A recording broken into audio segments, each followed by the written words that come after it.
দেশের জন্য একটা বড় উৎকণ্ঠার কারণ হয়ে দাঁড়িয়েছে বিশাল খেলাপি ঋণ এবং এর পরিমাণটা এতটাই বেড়েছে যে অর্থনীতিকে রীতিমতো ফোকলা করে ফেলেছে, টাকার সংকট তৈরি করে ফেলেছে। প্রশ্ন থাকতে পারে যে খেলাপি ঋণ বলতে আসলে আমরা কি বুঝবো? সহজ কথায় আমরা বুঝে নিতে পারি যে ব্যাংক থেকে একটা শ্রেণী বিপুল অঙ্কের অর্থ নিয়ে সেই টাকাটি তারা যথাসময়ে পরিশোধ করেননি, ফলে এই টাকাটিকে খেলাপি ঋণ হিসেবে বিবেচনা করা হয়। ব্যাংকের হিসাবে একটা টাইম ফ্রেম আছে যে এই টাইমের মধ্যে যদি আপনি কিস্তি পরিশোধ না করেন বা টাকাটি পরিশোধ না করেন তাহলে সেটাকে খেলাপি ঋণ বলতে হবে। তো এইরকম একটা অর্থ এত বিশাল আকার ধারণ করেছে যে সবারই একটা চিন্তার কারণ হয়ে দাঁড়িয়েছে। দৈনিক যুগান্তর আজকে এ নিয়ে প্রধান খবর করেছে এবং তাদের শিরোনামটা হচ্ছে সরকারে বাড়ছে অস্বস্তি, ঋণ খেলাপি ধরতে অর্থমন্ত্রীর ঘোষণা, প্রতিফলন নেই বাজেটে। আমরা এই প্রতিবেদনটি নিয়ে আজকে আলোচনা করব। তার আগে যুগান্তর যে গ্রাফিক্সটি করেছে সেখানে তারা কিছু হাইলাইটস বা তথ্য তুলে ধরেছে, সেই তথ্যগুলো একটু দেখে আসি। 2018 সালের ডিসেম্বরে ছিল 22,481 কোটি টাকা খেলাপি ঋণ এবং গত মার্চে সেটা বেড়ে দাঁড়িয়েছে 1,82,295 কোটি টাকায়। 15 বছর 3 মাসে খেলাপি ঋণ বেড়েছে 1,59,814 কোটি টাকা। এখানে বৃদ্ধির হার হচ্ছে 711% বা 8 গুণের বেশি। মানে এই চিত্র দেখলেই বোঝা যায় যে অর্থনীতি যেরকম আমাদের বড় হয়েছে ঠিক তেমনিভাবে খেলাপি ঋণের পরিমাণও অনেক অনেক বেড়েছে। আরেকটি তথ্য দেওয়া হয়েছে, সেটা বলা হচ্ছে যে 1990 সালে ব্যাংক খাতে খেলাপি ঋণ ছিল 4,646 কোটি টাকা। 1990 থেকে 2008 সাল পর্যন্ত 18 বছরে খেলাপি ঋণ বেড়েছে 17,835 কোটি টাকা। মানে 90 থেকে 2008 সাল পর্যন্ত এই সময়ের মধ্যে, এবং বৃদ্ধির হার ছিল 384%, প্রায় 5 গুণ। বেশ কঠোর বার্তা দিয়েছেন অর্থমন্ত্রী। তিনি বলেছেন যে এবার তিনি খেলাপি যে ঋণ যারা খেলাপি হয়েছেন তাদেরকে তিনি ধরবেন। এবং অর্থমন্ত্রী আবুল হাসান মাহমুদ আলী বলেন যে ঋণ খেলাপিদের ধরতে চাই, এবার ধরবো, কিন্তু আসলে কিভাবে ধরবেন তার কিন্তু কোনো কৌশল তিনি উপস্থাপন করেননি। আর সেটি নিয়েই কিন্তু প্রশ্ন উঠছে।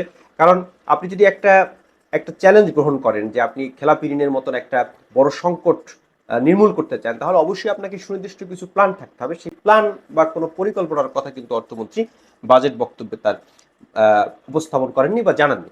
খেলাপি ঋণ যদি আপনি সত্যি কমাতে চান তাহলে অবশ্যই আপনাকে কঠোর হতে হবে এবং সুনির্দিষ্ট পরিকল্পনা থাকতে হবে। কিন্তু বাস্তবে দেখছি আমরা যে মুখে কঠোরতার কথা বলা হলেও বাস্তবে একের পর এক ছাড় দেওয়া হচ্ছে। এই প্রতিবেদনে যেমনটি বলা হচ্ছে যে গত 15 বছরে ঋণ খেলাপি ও প্রভাবশালী ব্যবসায়ীদের একের পর এক ছাড় দেওয়া হয়েছে। 2009 সালের পর প্রথমেই খেলাপি ঋণের সংজ্ঞা শিথিল করে 3 মাস সময় বাড়িয়ে দেওয়া হয়। ফলে ঋণ খেলাপি হতে 3 মাস সময় লাগে, যা আন্তর্জাতিক রীতিনীতির পরিপন্থী। খেলাপি ঋণের প্রচলিত সংজ্ঞার বিষয়ে আইএমএফ আপত্তি করলে তা আংশিক সংশোধন করা হয়। 2015 সালে ঋণ পুনর্গঠনের নামে দেওয়া হয় খেলাপিদের বিশেষ সুবিধা, ঋণ অবলোপনের ক্ষেত্রেও দেওয়া হয় বিশেষ ছাড়। 2019 সালে 2% কিস্তি দিয়ে ঋণ নিয়মিত করার বিশেষ সুবিধা দেওয়া হয়।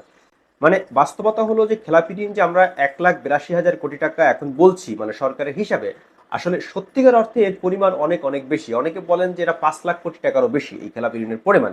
কিন্তু সরকার বিভিন্ন ধরনের যে সংজ্ঞা পাল্টে কিংবা এই ধরনের সুযোগ দিয়ে ঋণ খেলাপিদের খেলাপির পরিমাণ অনেক কমিয়ে দেখানো হয়। কিন্তু কমিয়ে দেখালেই কি সমস্যার সমাধান হবে? সমস্যার সমাধানের প্রথম ধাপটি হচ্ছে যে তথ্যটিকে স্বীকার করা। খেলাপি ঋণ যে বিপুল পরিমাণে আছে সেটাকে স্বীকার করা। সরকার স্বীকার করছেও, স্বীকার যে করছে না এমন না, কিন্তু খেলাপিটাকে পরিমাণ অনেক কম দেখানো হচ্ছে। খেলাপি না বলে আমরা যদি বলি যে ব্যাংক থেকে টাকা মেরে দেওয়া, এই যে বিষয়টি, এই এই যে এই চর্চা যদি থামাতে হয় সবার আগে এই ছাড় দেওয়া বন্ধ করতে হবে।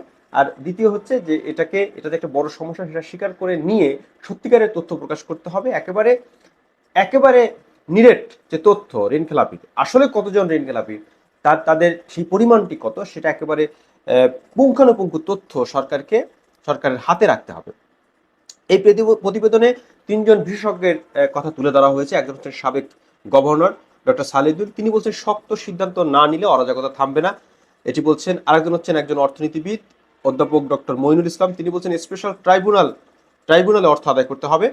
এবং ডক্টর আহসান মনসুর, তিনিও একজন অর্থনীতিবিদ, তিনি বলছেন যে প্রকৃত ঋণ খেলাপি আরো বেশি। দেখুন, মানে অর্থনীতিবিদ সহ বিশেষজ্ঞরাই বলছেন যে খেলাপি ঋণের অবস্থা খুবই ভয়ানক এবং সেটা বাংলাদেশের সামগ্রিক অর্থ ব্যবস্থাকে বেশ নাজুক একটা পরিস্থিতির মধ্যে ফেলে দিয়েছে।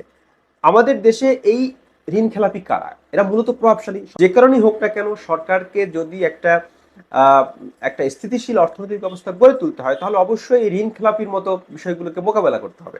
কিন্তু এটাকে লুকিয়ে চাপিয়ে আর প্রভাবশালীদের আশ্রয় প্রশ্রয় দিয়ে ছাড় দিয়ে কি খেলাপি ঋণ আদায় হবে, খেলাপি ঋণ বন্ধ হবে? সেটা কিন্তু হচ্ছে না। বরং ব্যাংক খাতে এখন যে অর্থের সংকট বা সামগ্রিক যে অর্থনৈতিক সংকট, সেই সংকটে ঘি ঢেলেছে এই খেলাপি ঋণ। খেলাপি ঋণ যতদিন পর্যন্ত না কমানো যাবে ততদিন পর্যন্ত কিন্তু এরকম একটা সংকট থাকবে।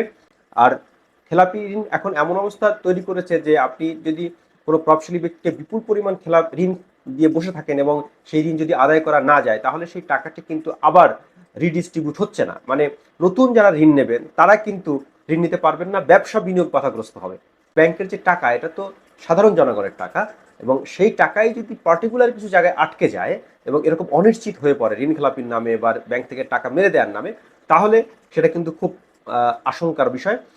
এবং আমরা এটুকু বলতে পারি যে খেলাপি ঋণ যতদিন পর্যন্ত না স্বীকার করা হবে, যতদিন পর্যন্ত না এটাকে একটা সহনীয় পর্যায়ে নিয়ে আসা না হবে, ততদিন পর্যন্ত এই ব্যাংক ব্যবস্থার এই দুরবস্থায় কিন্তু কাটবে না। এটা সরকার যত তাড়াতাড়ি বুঝতে পারবে, আমরা ধারণা করি বুঝতে পারছে, কিন্তু যে পদক্ষেপ, সে পদক্ষেপ নেই। যেমন বাজেটে কথা বলা হচ্ছে যে আমরা খেলাপি ঋণ খেলাপি যারা আছেন তাদেরকে ধরতে চাই, কিন্তু বাস্তবে কৌশলটা কি? কৌশল তো নেই। সরকার যদি সত্যিকার অর্থেই চায় যে খেলাপি আদায় করবে, সেটা সম্ভব। সেই কঠোরতা এবং বাস্তবে প্রয়োগ আমরা লক্ষ্য করি না। ব্যাংক থেকে টাকা মেরে দেয়া একটা সহজ পদ্ধতিতে পরিণত হয়েছে। যে কোনো প্রভাবশালী চাইলেই নানান ভুয়া কাগজপত্র দেখিয়ে ব্যাংক থেকে ঋণ নিয়ে তারা মেরে দিতে পারছেন। সাধারণ মানুষের কিন্তু এই সুযোগ নেই, তারা কিন্তু ব্যাংকে ঋণ নিতে গেলে তাদেরকে অনেক ভোগান্তির শিকার হতে হয়।